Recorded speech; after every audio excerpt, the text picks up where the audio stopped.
Brief week off, we're back. And in case you all forgot, I go by the name of Joffey Joe, and this is the show, Call It How I See It. And on today's episode, I got a couple of things I want to talk to you all about. First and foremost, I have a couple of Steelers fans in the house, Glenn Pratt and Kenny Blake. They're both going to join me as we talk some NFL free agency, as well as who they think, as Steelers fans, should be the Steelers opening day quarterback. You don't want to miss out. And secondly, I kind of pick out an old scab, and that old scab is Daryl Morey. Yes, I have some more things to say about Daryl Morey. Maybe not as animated this time around, but I have my boy Joe Valo, who has some interesting takes and opinions on Daryl Morey as well.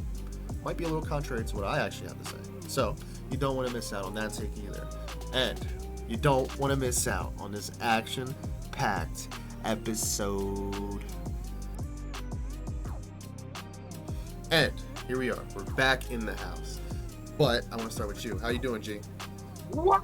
Here from Joffey? Time to call it how I see it? Oh, let's get it. Yes, let's do it. How you doing, my man, Kenny? Sounds good. Doing good. I'm glad to hear. I'm glad to have you both on. And we're here to talk a little bit of some NFL free agency. Since we took last week off, year-round, baby, year-round. It's become that. You know, this is what the people on the NFL Network get paid for. This is what the clowns on ESPN need to talk about every 8 o'clock in the morning.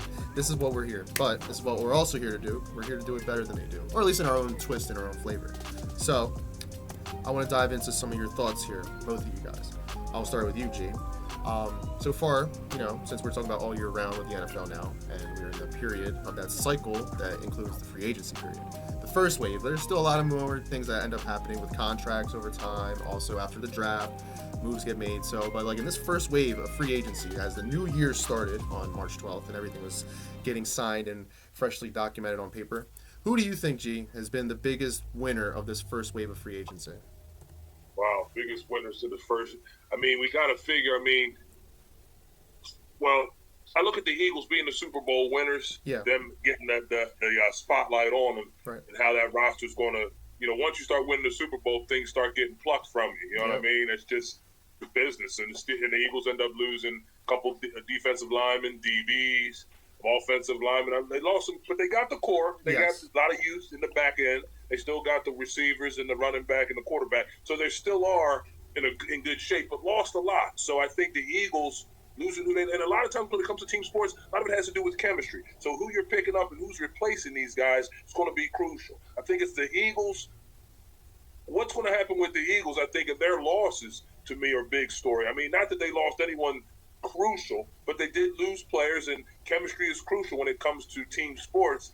And how the Eagles rebound and, you know, fill in those spots. I mean, they signed Bond, who was a big pickup and an integral part of their defense. So that was a big-time pickup. I think the Eagles have, with their losses of players, have been one of the biggest stories of the offseason, being they're the Super Bowl winners. But I still think with Howie Roseman doing his thing, it's only a matter of time before he just starts pushing the buttons and things come together. That's what we've known him to do. It's just a matter of time now. No, for sure. And, you know, onto the Eagles thing here. They lost 6 defensive starters, or at least that's from the Super Bowl team. Like, we're also counting, like, Oren Burks, who signed with the Bengals, and other pieces. We saw Milton Williams get the freaking bag, bro. Like, it's crazy. He really just, like, reset the market for defensive tackles. But, you know, New England being in the spot they were at this year, and, you know, with their cap room space, they're able to just throw him money. They threw, you know, Carlton Davis money. They were able to throw stupid money at all different angles. But, you know, for the Eagles standpoint, yes, it's going to be hard. And also the idea of Howie balking at signing some of the free agents or, like, you know, team guys that were on the Super Bowl roster, it's definitely the mindset of thinking about the future and having the core ready. Like, you're going to have to give Jalen Carter a new deal, Nolan Smith. You know, these guys are going to have to get new deals. The one that made me scratch my head the most was the Gardner Johnson trade, especially since it was kind of like a a market-friendly deal that was done last year. So I don't really know where that came from. I believe that, as Eagles and what they see in their scouting department and what they have available on the roster now with young corp talent, they like Sidney Brown. He was injured the year before, but he came back and, adapted into Vic Fangio's system and stuff. So, and, with Darius Slay going to you guys, going to the Steelers, like I know that the Eagles have faith in Kaylee Ringo and some of these other young corners. And on top of that, Howie's able to flip around to have more draft picks. Like I think in the next 2 years we have about almost 20 draft picks. And yes, he's also a guy to flip those too. But to have that, available, I think Howie knows how to work the draft a lot better now and use this young talent, either whether they're ready to step in right away or they're hungry or just, being able to sit back and absorb what's being thrown at them. And then when they have the opportunity to play, they end up playing at high levels. So it's going to take some time to gel.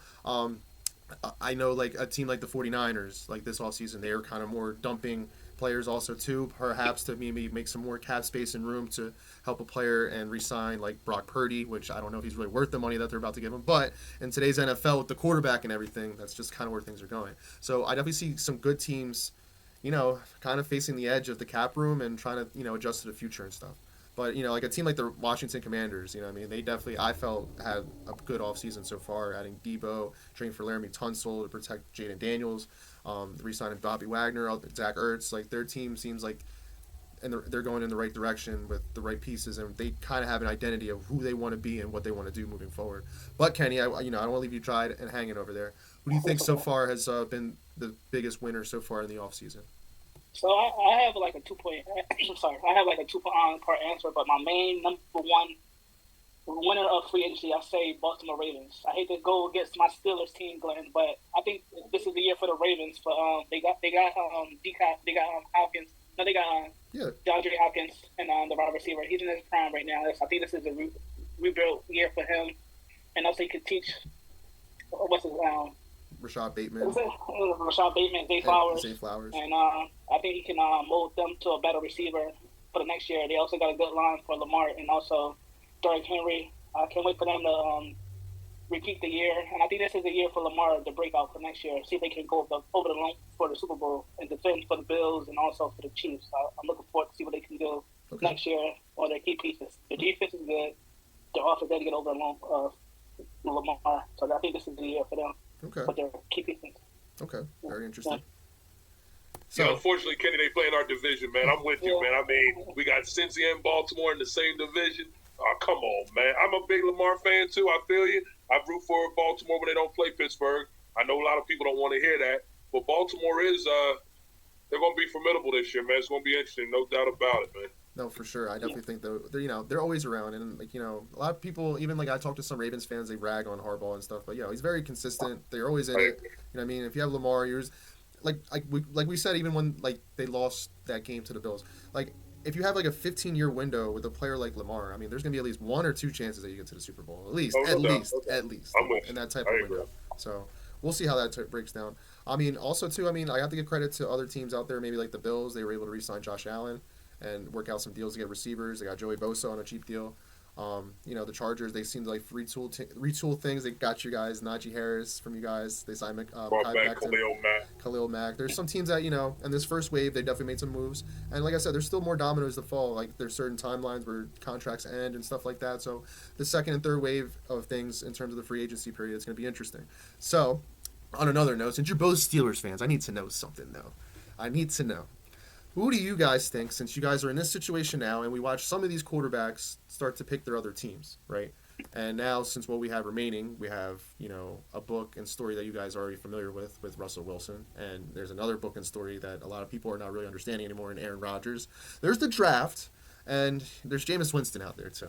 So, I want to start with you, Glenn. Who do you think would give the Steelers the best chance of having a winning season this year, opening day? I'm just, with the options that are out there, man, listen, I'm a lifelong Steelers fan. As long as I've liked football and understood it, Steelers have been my team. And I've rooted for a lot of different quarterbacks, from Cliff Stout going way back right after Bradshaw, Bubby Brister, Mark Malone, David Woodley, Todd Blank. Listen, the list is long. Duck Hodges, Mike Tomczak. Listen, Tommy Maddox. Then came Ben. Ben was our president back in the early 2000s. Gave us a solid years of great quarterback play, in my opinion, kept us in it. Going forward from here, it's been tough since Ben's left. Yeah. Like I said, Duck Hodges, Mason Rudolph, Landry Jones. We've had, I think, Byron Leftwich up in that piece. Who else did I mark down here? Trubisky, Fields. I mean, I guess Wilson. I mean, listen, at this point now, Wilson was there last year. I would have liked to have kept Fields, and I don't think Fields is that good, in my opinion, right now. But I would have liked to have kept Fields because of his youth. Yeah. What it is sports is about youth. And I would have kept Fields for that reason alone. Now we're going to move on to Wilson, who's in his late 30s. We're talking about Rodgers in his early 40s. 41. I mean, Winston is serviceable, I guess, but you know what you're going to get from him. I mean, our options don't seem to be many out there right now. I think the logical one would be Wilson, just because he was with the organization before. And I'm thinking, I really don't know. I don't know what Wilson's going to give us either. Yeah. But whoever's wearing the uniform, I'm rooting for you. Show me what you got. Show me what you got.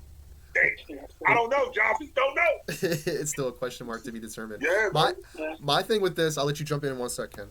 My thing with this, I think that Aaron Rodgers is the best option. I mean, he had like this worst statistical year, which, you know, in terms of numbers and everything, if you break it down, doesn't really look so bad. But they only had 5 wins. They sucked. And he was definitely not playing to what we usually expect as a 4-time MVP. But my thing with Aaron Rodgers is he's just being a freaking douchebag, honestly. Like, you're in no position to hold collateral and leverage saying that, I need some time. Like, this is organizations that need to know an answer, not around what you have going around in your life. Honestly, if I'm the Steelers or if I'm the Giants, I'd tell them to go fucking kick rocks, man. Go start making your documentaries on Netflix or whatever.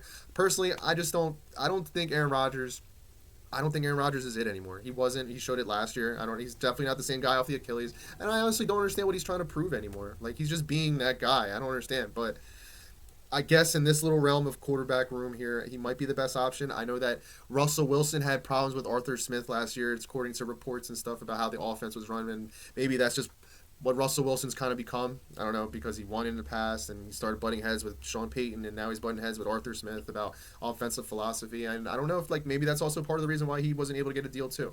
I don't know. There's still a lot of question marks here. And then they had the Giants, and nobody really seems to want to play for the Giants. So I think you guys are definitely the most attractive spot to go play for these remaining quarterbacks. It's just depending on who.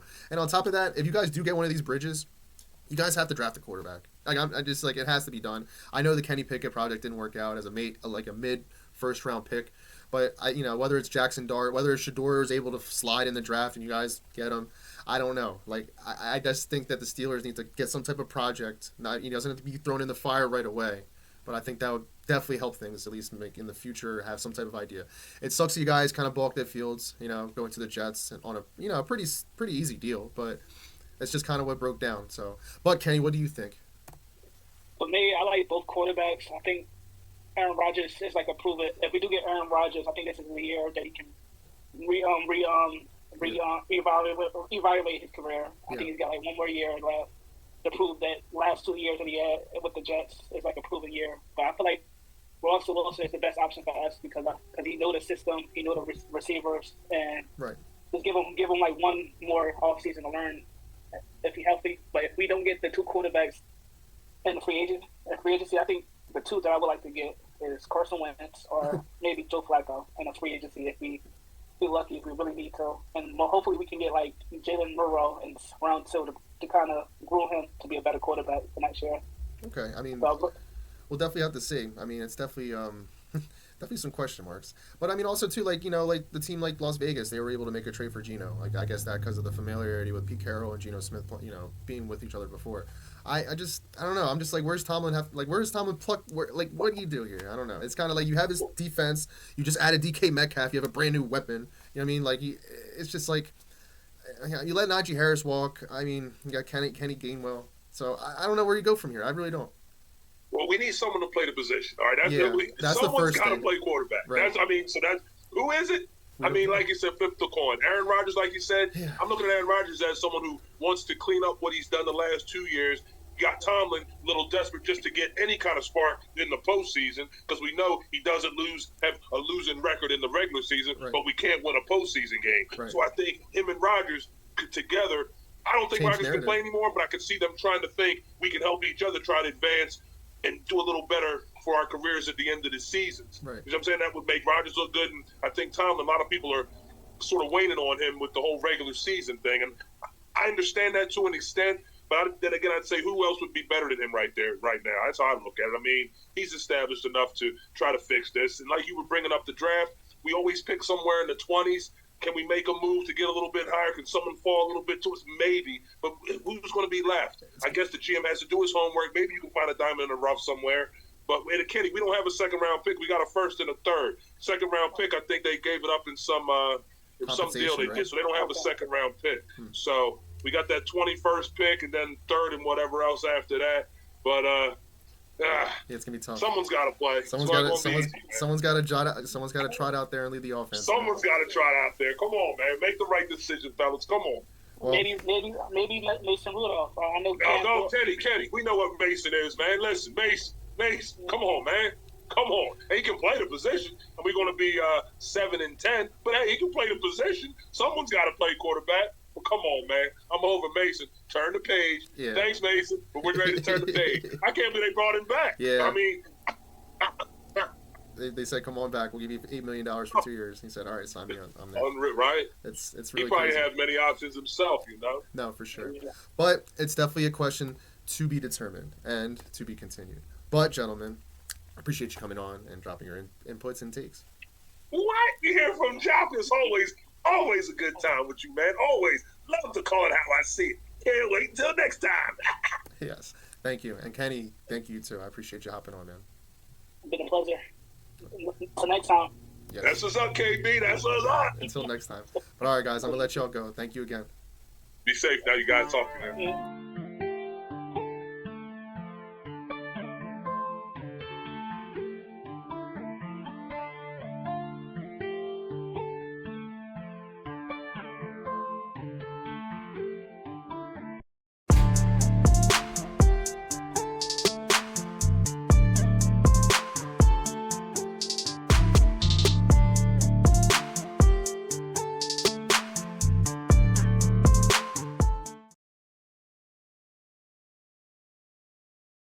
And we're back. And look who we have in the house. We have the one and only Joe Valo in the house. How you doing, my friend? Calling it how I see it, baby. Yeah, that's right. That's what I like to hear. And this is why I have you here, to hear what you have to say, and I want you to call things as you see it, because I don't like Daryl Morey. And I had a big infamous rant a couple weeks ago about it and talked about it, and now I want to hear somebody else and think about what they have to say about what he's been doing as the Sixers president of operations. Honestly, I'm not very happy about it. I'm not going to probably watch any more Sixers basketball this year, and I think he's the main reason why that's going on like that.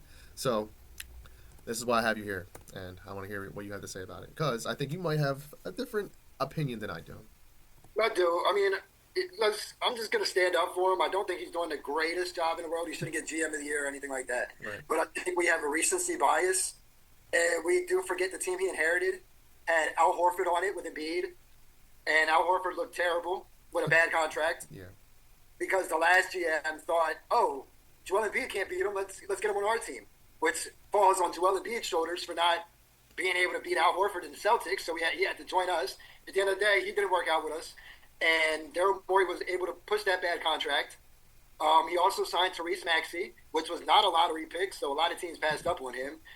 He traded Danny Green and David Roddy. He parlayed that into DeAnthony Melton, which was a good role player at the time. We actually should have kept him. He's a good role player.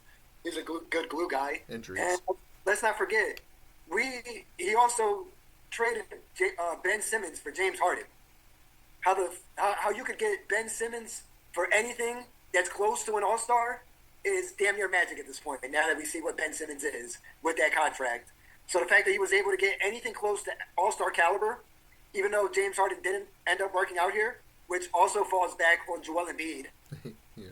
So, he was able to get a good player for Ben Simmons, which we might have still been stuck with that contract. It might have been a Tobias Harris situation. Maybe even worse, but go ahead. Right? But now, looking back in hindsight, we all could say, oh, he should have traded Embiid. But let's be logical. No GM was trading Embiid after the MVP season. I'm the biggest person for saying trade Embiid, but no GM in their right mind was going to trade Embiid after his MVP season, which is when his value was the highest. I know. The next year he came in balling. He even took it. He took his level to another. He took his game to another level. But then he got injured, and we haven't seen that since. Right. So the window to trade him was very small, and nobody was going to trade him after an MVP season with Maxey. And now everybody's saying Paul George is a mistake, but everybody agreed during the time that the Sixers had to do that. Right. If the Sixers didn't do that, I feel like right now they're in a position they have to swing for the fences because they have Embiid that's getting older, that hasn't won anything, and you have a young Maxey. So you had to get a guy, a veteran, to complement them. And on paper, on the analytics and everything, Paul George was the perfect piece. Now the fact that he came in and it's not working, that's on the player again.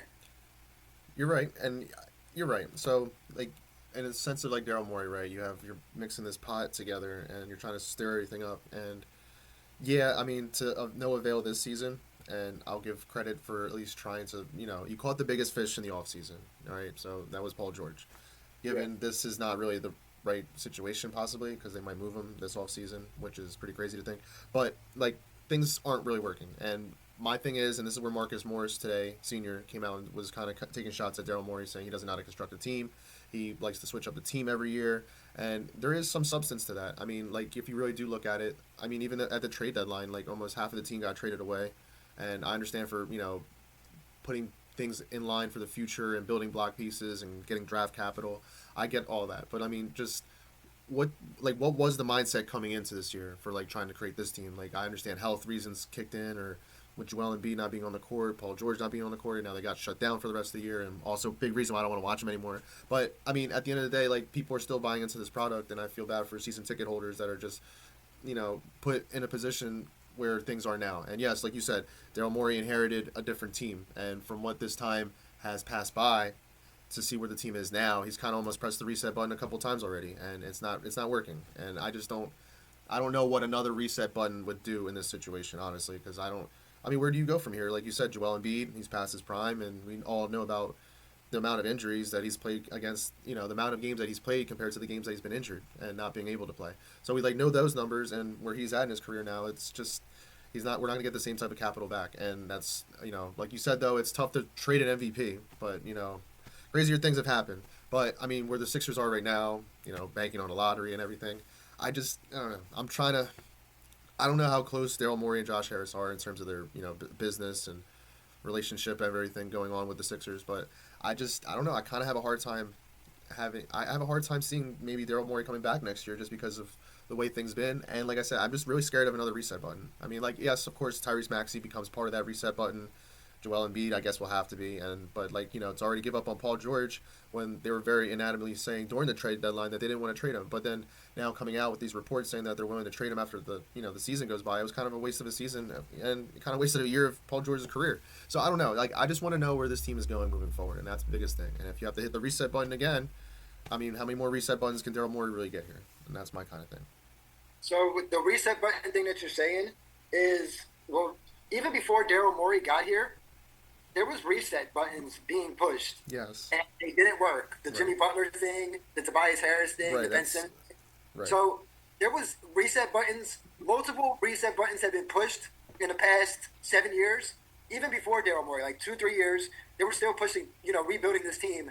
And the common denominator in all of this, in all those resets, is Joel Embiid was the centerpiece. You were building around Joel Embiid.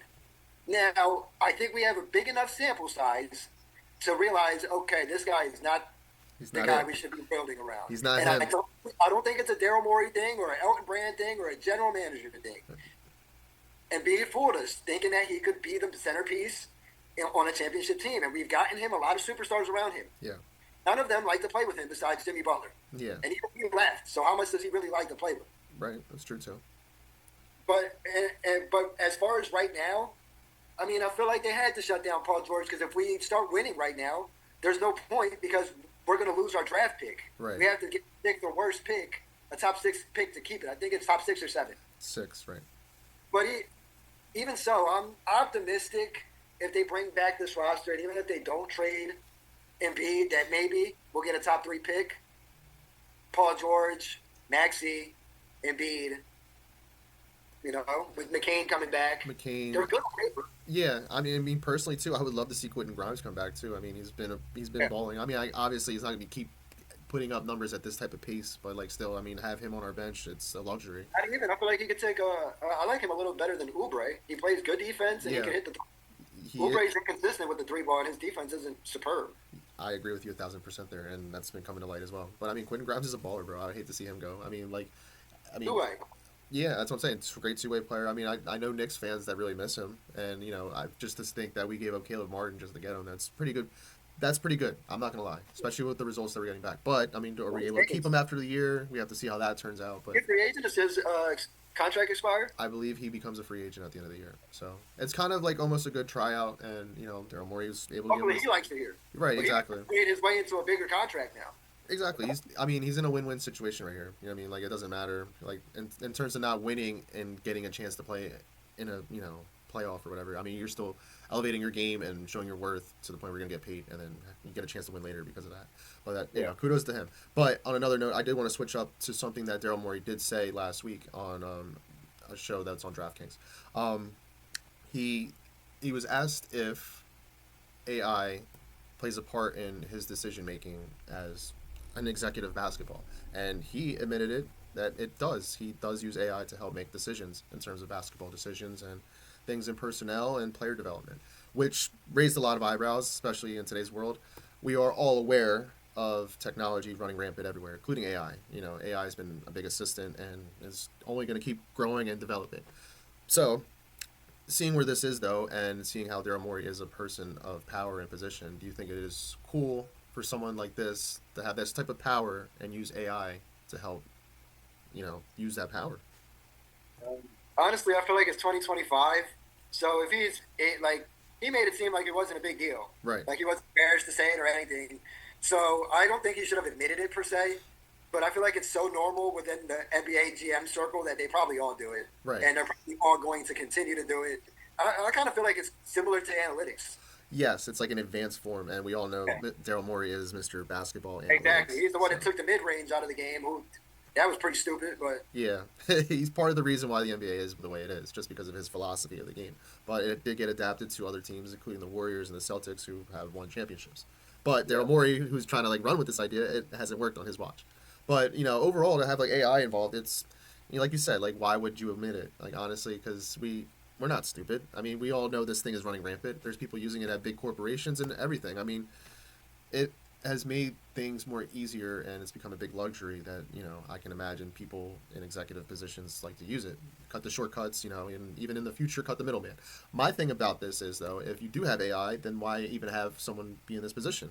Couldn't the owner or somebody else, you could cut, you know, I'm just saying, you could cut workforce and use AI to run rampant and create these teams. I'm just saying, like, the creative aspect of things get cut back from AI. And that's where I think that's the fear that causes a lot of things in society is with AI is just the creative cutback of things.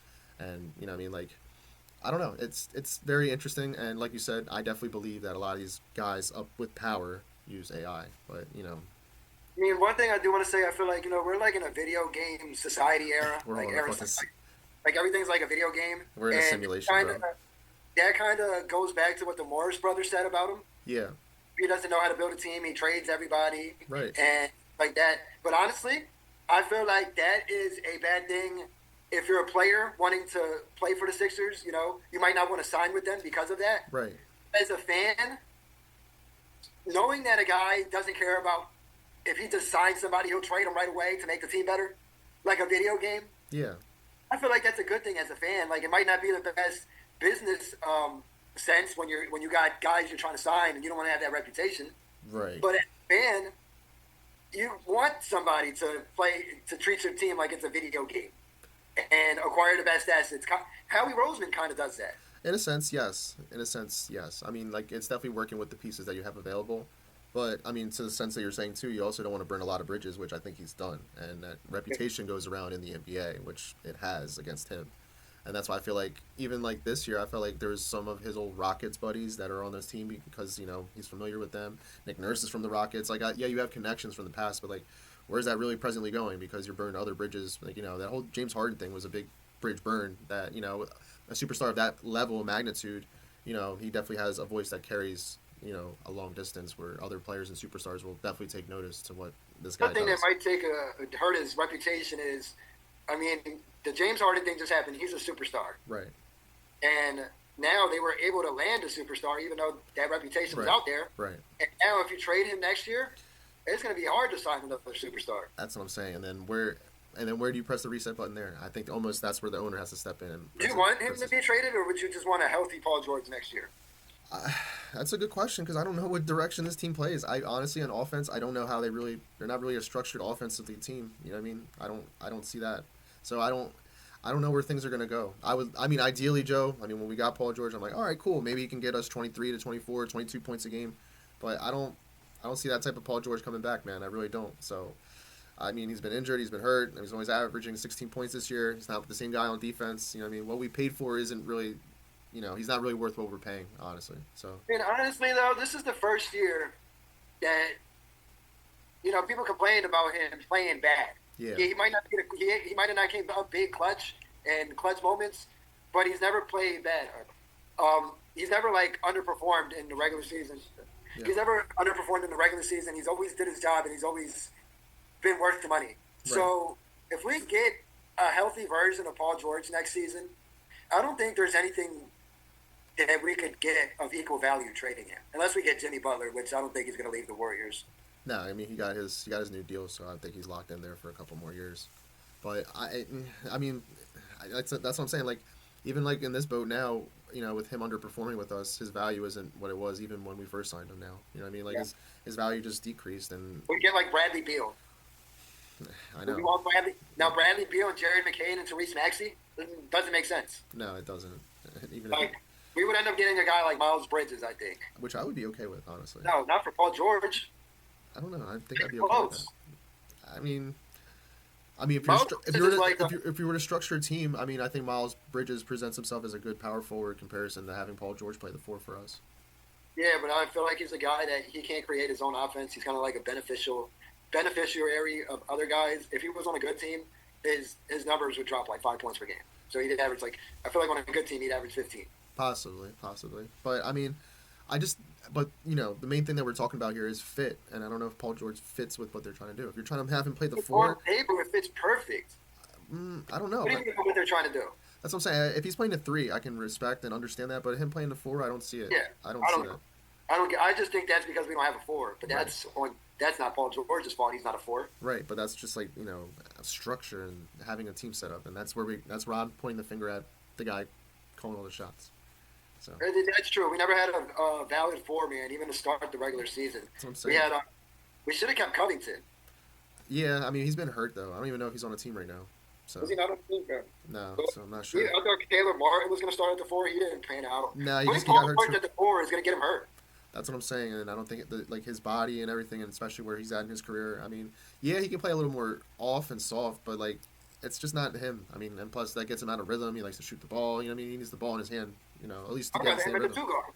That's what I'm saying. We're at the 3 because he's more of a 3 or a 2. He's not a 4, obviously. And if you're going to pay that type of money for him to play that position, that's not the right thing to do either. So. That positionless basketball bullshit. Not everybody's the Warriors. Yeah, I know, and that's why it's small ball, and that's why you have a center that's 7'2", and that can't be. See, Joe, I feel like if he goes to a team like the Warriors next season, he's going to go back to being. It's going to be like a version of KD again. Yeah, well, that or it's you'll see Olympic Joel come out. You know what I mean? Just shooting more free and playing off ball like you've always really kind of wanted to. I'm saying if Joel was to get traded. Oh no, I'm saying if PG went to the Warriors. Right. I think it would be like a 2.0 of KD, but it would be similar to when they had KD. Yeah. We all saw Paul George in the last Olympics. Yeah. I know that was a while ago, but yeah, sometimes when you're playing with the best talent, your talent comes out and shows itself too. I think he's getting treated unfairly because he's putting himself next to Joel Embiid. Well, he is. He's sitting on the bench, sitting right next to him, so that's why. Well, I'm saying he kind of inherited Joel Embiid's bad reputation. True. By coming here. No, that's definitely coming. That's definitely coming to light, and we're all seeing that. But we gotta wrap things up now. But yeah. I appreciate you coming on, Joe, and throwing your 2 cents and calling things as you see them. I appreciate you having me on, Joe. Thank you. Absolutely, it's always a pleasure. Until next time. All right, guys. All right.